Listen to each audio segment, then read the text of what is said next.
person, raising transparency and abuse risks. Clause 3 to 5, administrative control and committee composition. The bill establishes the National Public Security Command Center under the ministry responsible for internal security and vests all decision-making power in the National Public Security Command Center, composed exclusively of security and intelligence agencies. The absence of civilian representation, parliamentary reporting, or independent oversight mechanisms undermines transparency and accountability. Clause 11, prohibition of disclosure. Clause 11 criminalizes disclosure of information without committee consent, but fails to provide exceptions for public interest disclosures or whistleblower protection. This could deter exposure of illegal or unethical surveillance practices and shield misconduct from scrutiny. Clause 38 on immunity. This clause grants blanket immunity for actions done in good faith by officers and committee members. Without independent review mechanisms, this provision risks creating impunity for violations of privacy and misuse of surveillance data. Clause 42 on ministerial power to make regulations. The bill grants broad powers to the minister to regulate operational details, including acceptable or prohibited features of CCTV. Without defined consultation procedures or publication obligations, this could allow secretive regulations that bypass legislative accountability. Our fourth submission touches on the fragmentation of legal framework. The introduction of a standalone CCTV law duplicates and fragments existing privacy and cyber governance frameworks. Matters relating to the collection, storage, and processing of surveillance data are inherently data protection issues and should have been harmonized under the Data Protection Act of 2021, all integrated with the Cybersecurity and Cybercrimes Act of 2021. In international practice, CCTV and biometric surveillance are regulated as subsets of data protection regimes, not as independent security statutes. The fragmentation proposed by the National Assembly Bill 1 of 2025 weakens oversight, creates conflicting mandates, and may result in jurisdictional overlap between the Data Protection Commissioner and the Ministry of Home Affairs, thereby undermining consistency and enforcement. A comparative and international standards on CCTV laws. The European Union General Data Protection Regulation of 2016, enforceable since May 2018, is globally recognized as the gold standard for data privacy and accountability. It requires that there is lawful, fair, and transparent processing of personal data, purpose limitation and data minimization, explicit consent for data collection, storage limitation and accountability, and independent supervisory authorities to enforce compliance. CCTV surveillance under the GDPR must be justified by legitimate purpose, subject to impact assessments, and limited to the minimum scope necessary. Citizens are entitled to access, correction, and deletion rights, and data controllers must maintain transparency in processing activities. The African Union Convention on Cybersecurity and Personal Data Protection, that is the Malabo Convention 2014, to which Zambia is signatory, mandates member states to enact laws ensuring that personal data is processed fairly, lawfully, and transparently with explicit consent and under independent supervision. We also have the SADC Model Law on Data Protection 2013. This framework recognizes that surveillance technologies must comply with proportionality, necessity, and data minimization principles. It underscores that state surveillance must be subject to judicial authorization and independent oversight. Together, these frameworks affirm that CCTV surveillance belongs within a comprehensive privacy and data protection regime, not a security-oriented statute devoid of human rights safeguards. Risks and implications. If enacted without reform, the ACA feels that the bill poses the following risks. 1. Erosion of civil liberties. Unchecked, surveillance can create a chilling effect on free speech, association, and assembly, all pillars of democratic governance. 2. Potential for political or personal abuse. Without transparency mechanisms, CCTV systems could be manipulated for political monitoring, selective targeting, or suppression of dissent, as noted by the President. And 3. Weak data protection. The absence of defined consent, retention limits, and redress mechanisms makes it impossible to guarantee compliance with Zambia's own Data Protection Act of 2021. And 4. Institutional overlap. The creation of a new command center duplicates the role of the Data Protection Commissioner and adds bureaucratic inefficiency. And lastly, public distrust. Citizens may view the surveillance system as a tool of state control rather than public safety, undermining cooperation and legitimacy. Our recommendations: harmonization of legal frameworks. We recommend, Chair, that the CCTV regulation is integrated under the Data Protection Act 2021 or require statutory coordination with the Data Protection Commissioner. And 2, an establishment of an independent oversight body. Create a multi-stakeholder oversight board, including civil society, data protection experts, and Parliament to monitor implementation. Privacy impact assessments. We recommend a mandatory impact assessment before any public CCTV installation, including publication of scope, purpose, and data retention measures. 4. Define retention and access protocols. Limit data storage to a fixed period, e.g. 30 days, unless warranted by a court order. Guarantee individuals the right to access or request deletion of their data. And 5, restrict ministerial powers where possible. Require that regulations affecting privacy, e.g. surveillance in sensitive locations, be subject to parliamentary scrutiny. 6, ensure accountability. Amend Clause 38 to replace blanket immunity with qualified immunity subject to independent investigation. Whistleblower protection. Amend Clause 11 to exempt disclosures made in the public interest and to protect individuals exposing wrongdoing. And 8, adopt GDPR-aligned principles. Embed GDPR's principles of lawfulness, transparency, proportionality, and accountability as guiding standards for surveillance governance. And 9, mandatory public disclosure. Require the command center to publish annual reports detailing installations, data access requests, breaches, and any remedial actions taken. In conclusion, Chair, the Alliance for Community Action reiterates that while public security is a legitimate national objective, it must never come at the cost of constitutional freedoms and individual privacy.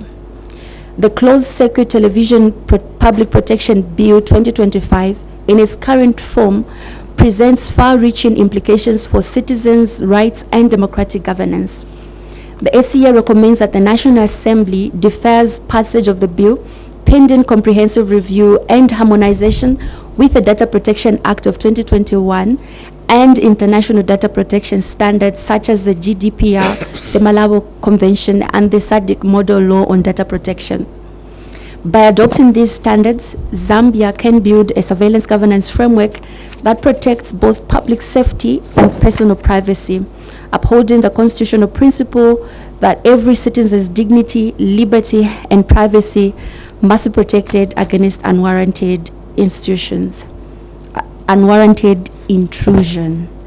I submit, Chair. Thank you very much, Madam. And indeed, National Assembly, that's why you are here today, Madam. We want to ensure that a good job is done, and we have included you so that we listen to you, and we are happy with your submission before the law is passed. But just to take you back, Madam, to page 6, as a beginning, in para 4, the not only recommendations, the other part, risks and implications. Para 4, the creation of a new command center duplicates the role of the Data Protection Commissioner and adds bureaucratic inefficiency. I want to get this maybe clearly with a question to you. This bill is a new bill falling under the command center, which has been created literally under Ministry of Home Affairs, that is bringing all the security agencies within the ministry, DEC, anti-corruption, Zambia police, name it. They have created this to handle this very sensitive bill. What is your view? Are you still, or would you recommend that the same command center remains an organization that will handle this, or you would rather this bill falls directly under Zambia police, or indeed any other institution under Ministry of Home Affairs? What do you think on its sitting, or the sitting of the bill? Your views?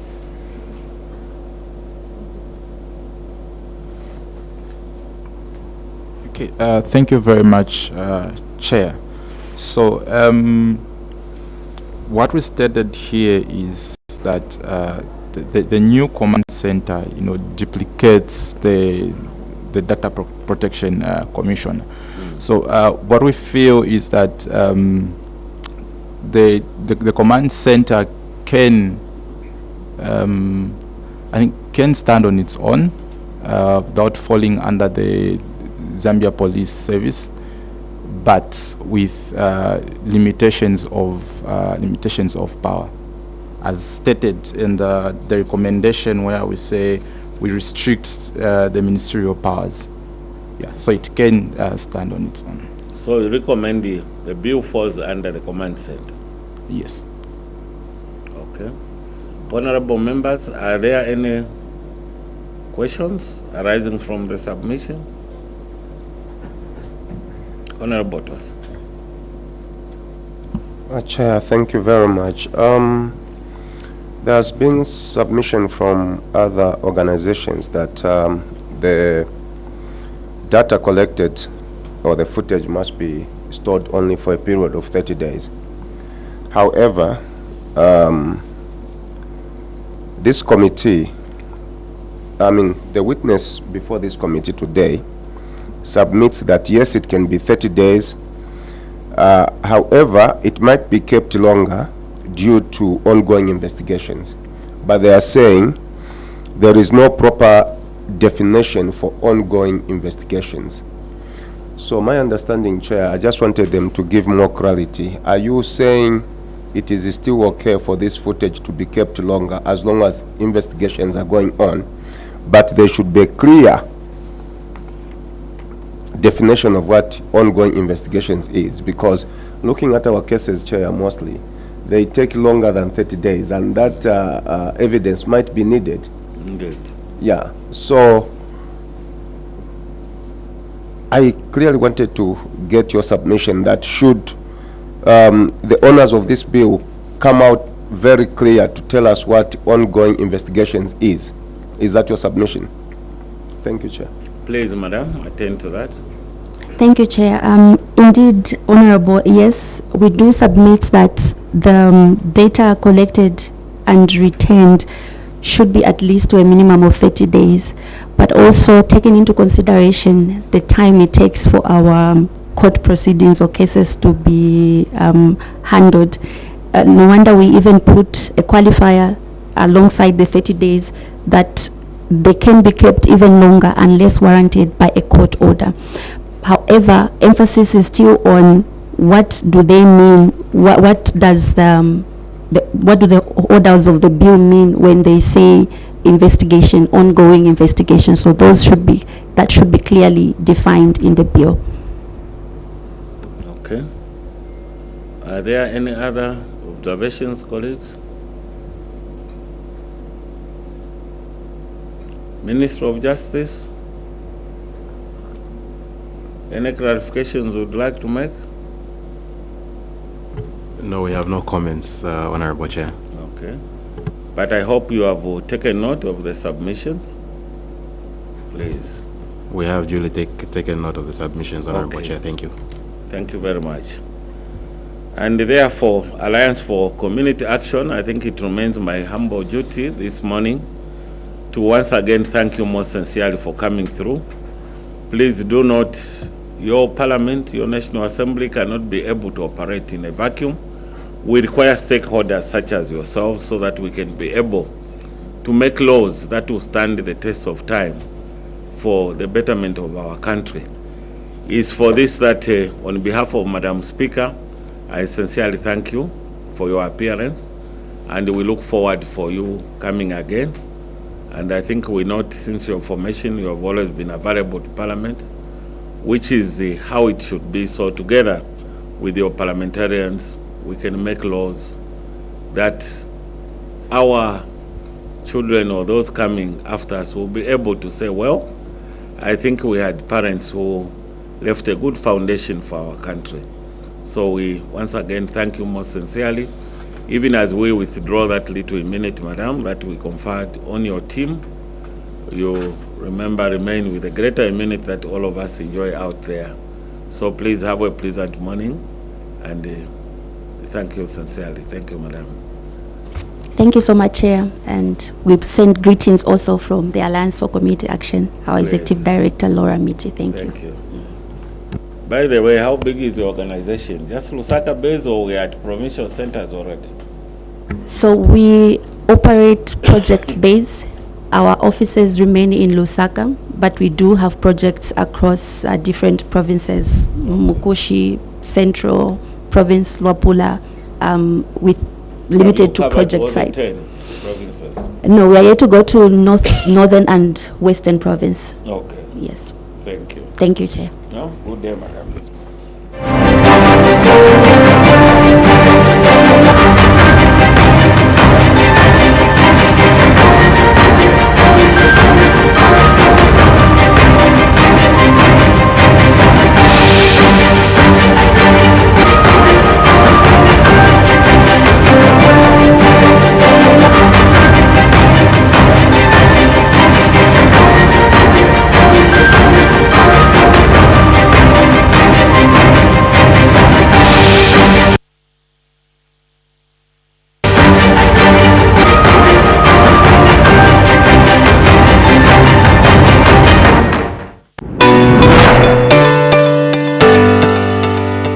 Parliament is open to members of the general public who may wish to undertake familiarization tours of Parliament buildings, either in groups or as individuals, or to attend sittings of the House or parliamentary committees. All those wishing to visit Parliament can either write to the Clerk of the National Assembly of Zambia or simply come to Parliament buildings.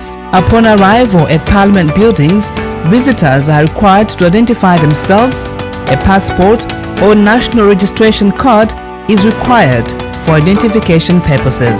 All visitors to parliamentary premises are required to wear smart attire, either office or casual wear. Before gaining access to the galleries, all visitors are oriented and issued with passes by the Security Department at the Media and Visitors Center. Those whom permission is granted to sit in the galleries will be ushered to the appropriate galleries by protocol officers. Furthermore, visitors are not allowed to take with them into the galleries such articles as walking sticks, umbrellas, briefcases or parcels of any type, newspapers, magazines or cell phones.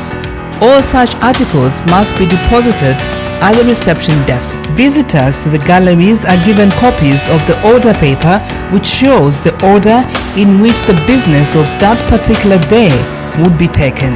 You can follow all parliamentary sessions and committee sittings on GoTV Channel 28, Topstar Channel 5, DSTV Channel 272, Parliament Radio, or like the National Assembly of Zambia Facebook page.